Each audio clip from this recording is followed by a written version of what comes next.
কুরবানি করার জন্য ইচ্ছা পোষণ করেছেন তারা যেন এই 10 দিনের আগেই তাদের মাথার চুল এবং নখ কেটে পরিচ্ছন্ন হয়ে যান এবং জিলহজের এই 10 দিনে তারা যাতে মাথার চুল না কাটে এবং হাতের নখ না কাটে, এই মর্মে আল্লাহ রাসূল সাল্লাল্লাহু আলাইহি ওয়াসাল্লাম আমাদেরকে গাইডলাইন দিয়েছেন। সব মিলে আল্লাহ তাআলার কাছে এই 10টি দিনের ইবাদত খুবই প্রিয়। এমনকি হাদিসে এসেছে, যেটা আমরা বললাম, যে জেহাদের চাইতেও বেশি প্রিয়। এজন্য এই সুবর্ণ সুযোগটুকুন যেন আমরা কখনোই মিস না করি।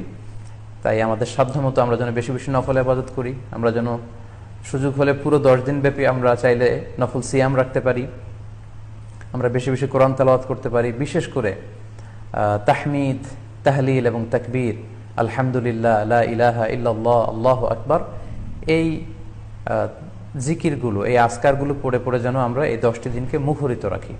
আল্লাহ তাআলা জিলহজ মাসের যে মাহাত্ম্য এবং বারাকা তিনি আমাদের জন্য দিয়েছেন, এগুলো যেন আমরা বেশি বেশি হাসিল করতে পারি।